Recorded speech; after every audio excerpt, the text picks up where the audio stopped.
Mwari wekupedzisa, ndirangarirewo gore zvarakupera. Makarangarira Noa nyika yaparadzwa nedutu remvura. Ndirangarirewo moita kuti madutu ose akasimuka muupenyu hwangu aserere.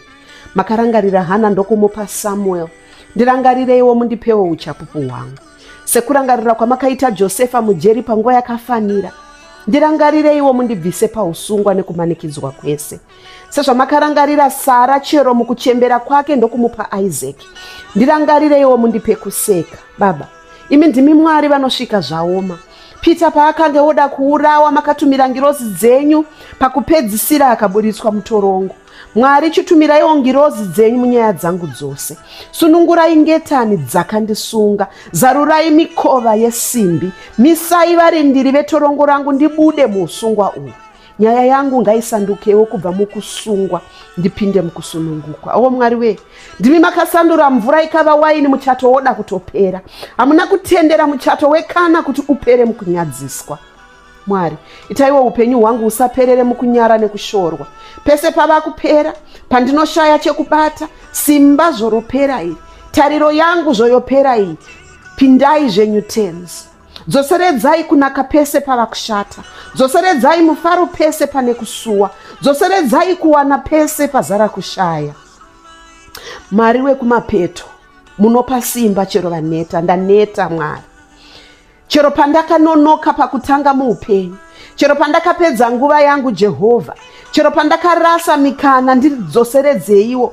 Nyasha dzenyu Mwari ngadziuye. Petai nguva kwandiri. Manyisai kubudirira kwangu. Zvinowanikwa nevamwe mumakore mazhinji, itai ndizviwane mugore rimwe chete. Zvandakafunga kuti ndaruza, itai ndizviwane nekukasira. Itai magumo angu anake kudarika matangiro angu. Itai kudzoseredzwa kuyerere mukati muupenyu hwangu. Baba, ndinosimudza pese pakasarira muupenyu hwangu. Kungava kunonoka muwanano, kungava kunonoka kubata mwana, kunonoka muupfumi, kunonoka kusimudzirwa, kunonoka kupora mumuviri wangu. Zvese ndinozviunza pamberi penyu imi Mwari. Simukai Mwari, musandure kunonoka uku kuve kukasira. Pandakamira nekumiswa kwenguva yakareba, itai kuti ndive uchapupu nekukasira. Pandakadikitsira ndikasawana mubayiro, itai ndikohwe. Pandakanamata kwemakore, itai minduro yangu ichionekwa zvino. Kunonoka kuchazondirambidzazve, kurambidzwa kuchazondibirezve. Jesu, imi ndimi kumuka neupenyu. Razaro akafa mazuva 4, zvikaita sezvapera, asi makadanidzira nesimba kuti abude muguva.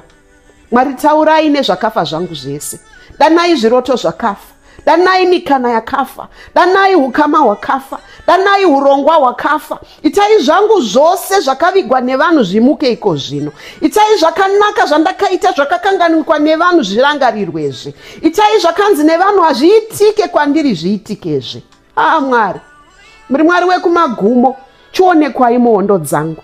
Vana veIsraeri pavakaona masoja eIjipita kumashure negungwa kumberi kwavo, makapindira imi panguva yekupedzisira. Mukabvarura gungwa mukaisa nzira vakayambuka. Mwari, pandakaiswa pakona ndiratidzei nzira. Pandakamanikidzwa ndiyamureiwo. Pandiri kutandaniswa wedenga, kundai vavengi vangu. Sekunyudza kwamakaita Farao namasoja ake mukati megungwa, nyudzai vavengi vangu. Ngore dzose namabhiza ehondo ari kundimhanyisa ngaakudubuke. Zvese zvine simba zvakandibata ngazvidamburwe. Baba, ndinoudza kwamuri vekumhuri yangu, uyaiwo mutibatsire. Pakusanzwisisana kwedu, unzaiwo runyararo.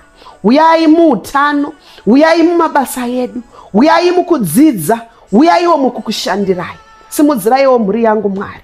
Patakashorwa, patakanonoka, patakaonekwa sewekumashure, patakachema, chizadzai zvido zvedu nekuseka nekubatana. Maperero edu asanyadzise, ngaafadze, ngaave ekukunda. Mwari, ndinobvuma kuti muri kushandura nyaya yangu kubva iko zvino, chero gore rava kupera. Mwari, ndinochemera nyasha dzese pese pandakakanganisa, pandakapedza nguva ndichiita zvemumusoro wangu, pandakarasa mukana nekusakuteererai, pandakatendera wakaipa kuti andibire nekushaya hanya nezvenyu. Ndiregerereiwo. Ndinoramba kurarama mukuzvidemba. Ndinosarudza kudzoka kwamuri.